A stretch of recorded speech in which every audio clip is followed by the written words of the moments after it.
Mantan pembalap MotoGP dan komentator saat ini, Denis Noyes mengomentari kegagalan Ducati Lenovo pada MotoGP Ceko 2025 di sirkuit Brno.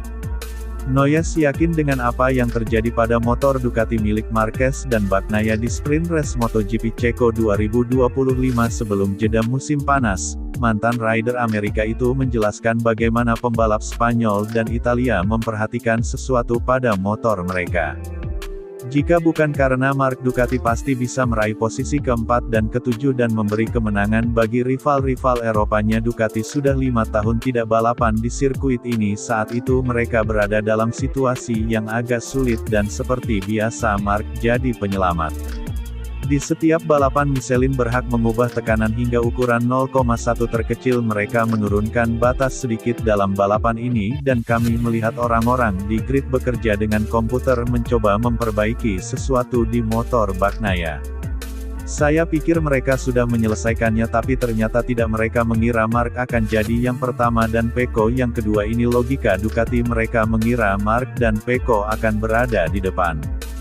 Mereka konservatif dan tidak memperhitungkan dengan baik. Sejak putaran keempat Mark menerima informasi ini yang bukan berasal dari pit melainkan dari motornya sendiri yang memiliki apa yang disebut server peripheral, yaitu unit kontrol yang menginterpretasikannya berdasarkan putaran waktu tersisa dan tekanan ban. Di sprint kasusnya sangat mudah karena balapannya 10 atau 12 putaran, tekanan ban harus di atas batas minimum Michelin selama 3 putaran 30%. Mark tiba di putaran keempat, begitu pula Pecco, dan di kedua motor mereka melihat dan berkata kita punya masalah karena datanya tidak valid, artinya mereka belum pernah satu putaran pun di zona aman.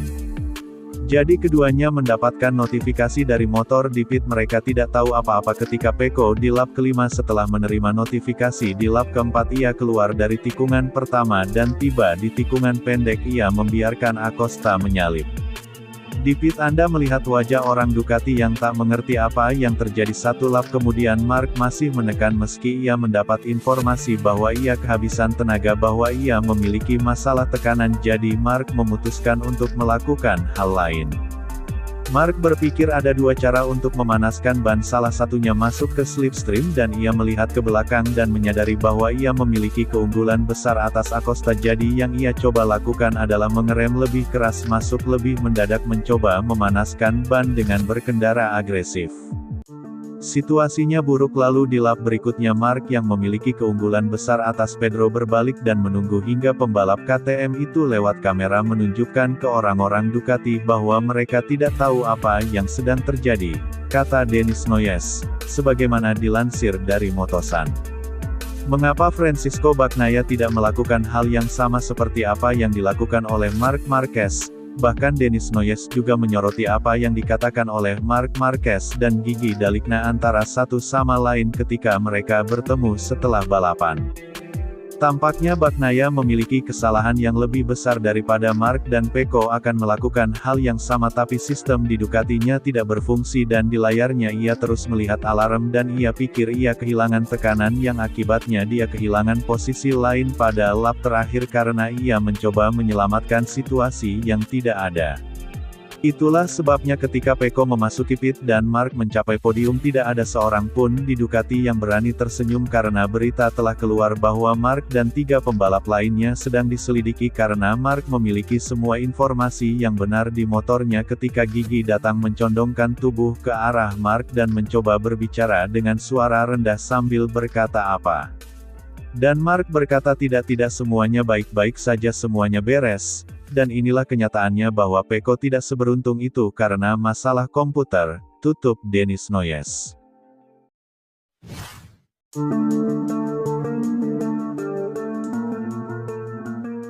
Direktur Pertamina Enduro VR46 Racing Team, Alessio Salucci berbicara mengenai peluang pembalap Red Bull KTM yaitu Pedro Acosta untuk bergabung dengan timnya pada MotoGP musim 2027 mendatang. Menurut pria yang dikenal sebagai tangan kanan Valentino Rossi tersebut, Pedro Acosta diragukan untuk bergabung dengan VR46 Racing Team. Hal itu karena nantinya akan lebih memilih tim pabrikan ketimbang tim satelit. Masa depan Pedro Acosta di tim pabrikan KTM sendiri masih belum jelas, di mana pembalap berjuluk Baby Shark tersebut bahkan dikabarkan bakal cabut karena kurang puas dengan performa tim pabrikan asal Austria tersebut. Akan tetapi meski begitu tim KTM sendiri dilaporkan tidak akan membiarkan seorang Pedro Acosta pergi begitu cepat, bahkan kemungkinan Acosta akan cabut saat kontraknya habis pada akhir musim MotoGP 2027 mendatang. Acosta memang santer dikaitkan dengan VR46 di mana tim milik Valentino Rossi itu kabarnya sangat tertarik untuk memakai jasanya, bahkan ada kemungkinan ia akan bertandem dengan Franco Morbidelli yang dikabarkan kontraknya bakal diperpanjang setahun. Namun demikian Salucci tidak yakin Pedro Acosta bakal menerima tawaran bergabung dengan tim VR46 pada 2027, pasalnya bursa pembalap akan sangat ramai pada tahun depan lantaran nyaris semua pembalap akan habis masa kontrak. Alessio Salucci juga menilai jika tim pabrikan seperti Yamaha, Honda dan bahkan Ducati tentunya juga akan memanaskan perburuan Pedro Acosta. Salucci pun memprediksi Baby Shark akan lebih memilih untuk bergabung ke tim pabrikan. Itu sesuatu yang sangat sulit, di mana pada akhir musim 2026 semua kontrak akan habis, jadi menurut saya sulit bagi Pedro Acosta untuk datang ke tim kami. Akan tetapi jangan pernah bilang tidak mungkin karena kalau ada peluang bagi kita maka tentu akan membicarakannya tahun depan, jadi kita lihat saja nanti seperti apa ke depannya. Namun semua kontrak akan bebas di mana Yamaha, Honda dan juga Ducati pabrikan langsung terlintas di pikiran saya dan pada titik itu seseorang seperti Pedro Acosta pasti akan memilih untuk bergabung dengan tim pabrikan sebagaimana mestinya, kata Alessio Salucci, sebagaimana dilansir dari Crash.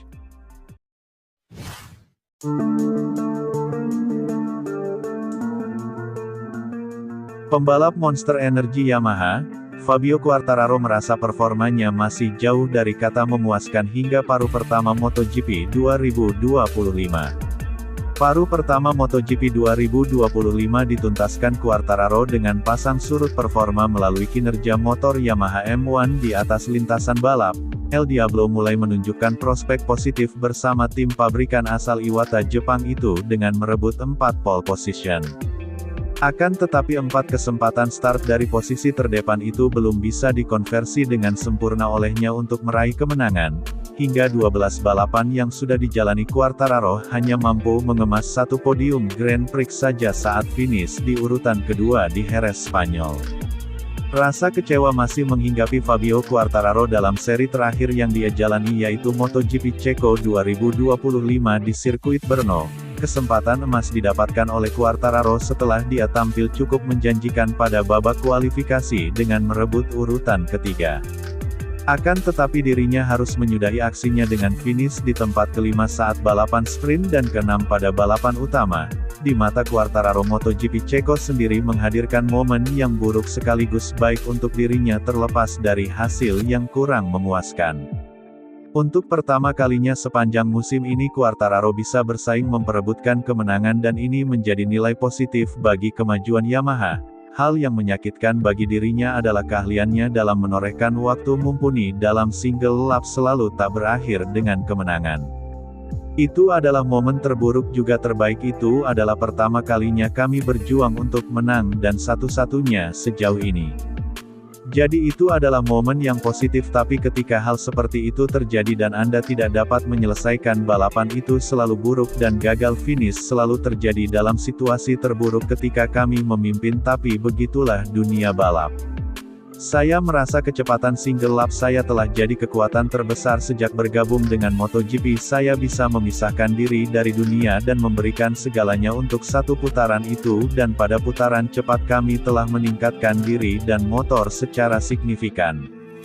Dalam kondisi yang baik dan ketika saya memiliki kepercayaan diri saya bisa menjalani kualifikasi yang hebat. Kualifikasi yang baik bagi kami adalah berada di posisi 5 besar, tidak pernah mudah, tapi di putaran cepat saya bisa mendorong diri saya melampaui batas.